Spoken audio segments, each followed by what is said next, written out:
दोस्तों, पुस्तक का नाम है सोचिए और अमीर बनिए। इस पुस्तक का आज 14वां लेसन।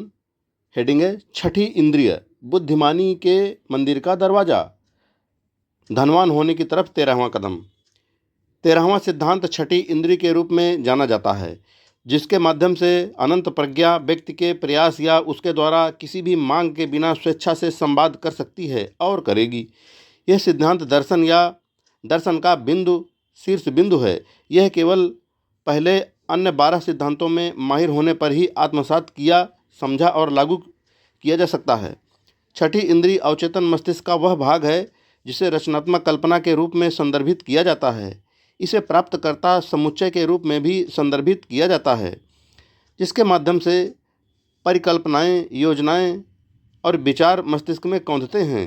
कौंध को कभी कभी अंतर्ज्ञान या प्रेरणा स्रोत कहा जाता है। छठी इंद्रिय विवरण खारिज कर देती है।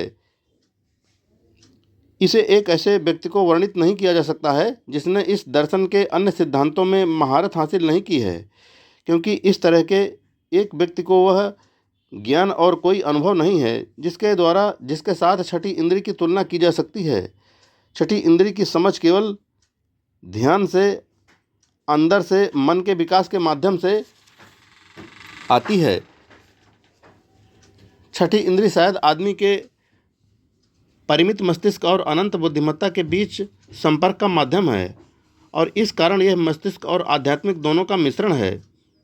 इसे वह बिंदु माना जाता है जिस पर आदमी का मस्तिष्क सार्वभौमिक मस्तिष्क के संपर्क में रहता है। इस पुस्तक में वर्णित सिद्धांतों में महारत हासिल करने के बाद आप एक बयान को सत्य के रूप में स्वीकार करने के लिए तैयार हो जाएंगे, जो अन्यथा आपके लिए अविश्वसनीय हो सकता है। अर्थात छठी इंद्रिय की सहायता से आपको आसन्न खतरों से बचने के लिए समय रहते उनकी चेतावनी दी जाएगी और समय रहते उन्हें गले लगाने के अवसरों के बारे में सूचित किया जाएगा। छठी इंद्रिय के विकास के साथ आपकी मदद के लिए और आपकी बोली करने के लिए एक मसीहा आता है, जो हर समय आपके लिए बुद्धि के मंदिर का दरवाज़ा खोल देगा। चाहे या नहीं, यह सत्य का एक बयान है। सिवा इस पुस्तक के पन्नों में वर्णित निर्देशों या कुछ इसी तरह की प्रक्रिया की पद्धति का पालन करके आपको कभी पता नहीं चलेगा। लेखक को चमत्कार में विश्वास नहीं है, न ही वह उनका एक वकील है, क्योंकि उन्हें यह समझने के लिए प्रकृति का अंतर्ज्ञान है कि प्रकृति कभी अपने स्थापित नमूनों से भटकती नहीं है।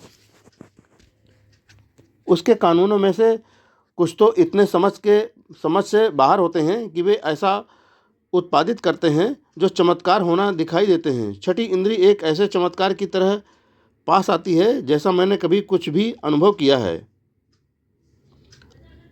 और यह उस तरह से प्रकट केवल इसलिए होती है क्योंकि मुझे वह विधि समझ में नहीं आती जिसके द्वारा यह सिद्धांत चल रहा होता है।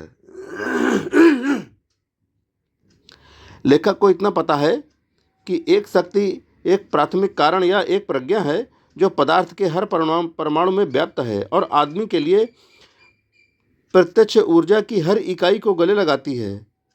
ये अनंत प्रज्ञा ओक के फल को ओक के पेड़ में परिवर्तित करती है। गुरुत्व के कानून के जवाब में पानी के पहाड़ी से नीचे प्रवाहित होने का कारण बनती है। दिन के बाद रात होती है और गर्मी के बाद सर्दी। प्रत्येक अपनी उचित जगह और दूसरे से रिश्ता बनाए रखता है।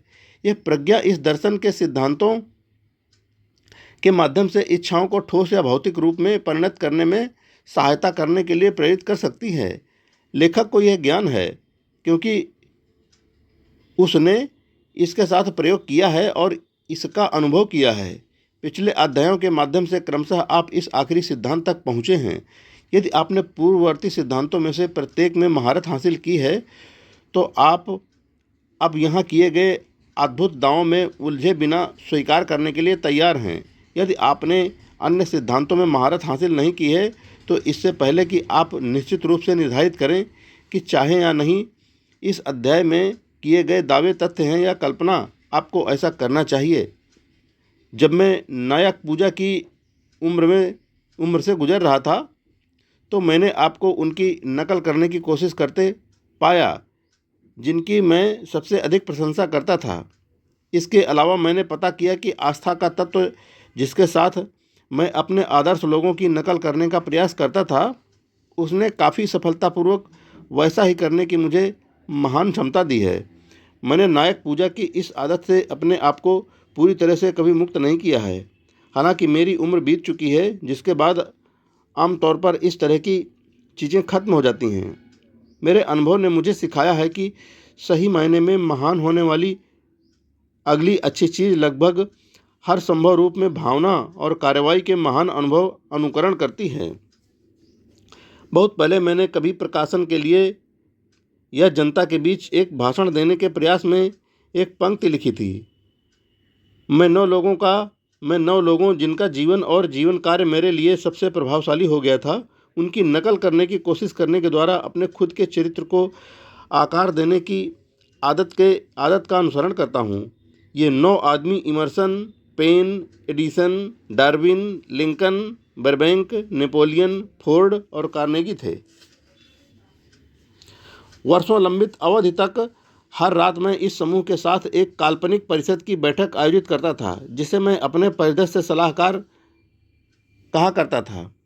प्रक्रिया यह थी, रात में सोने जाने से ठीक पहले मैं अपनी आंखें बंद कर लेता था और अपनी कल्पना में मनुष्यों के इस समूह को अपने साथ अपनी परिषद मेज के चारों ओर बैठे हुए देखा करता था।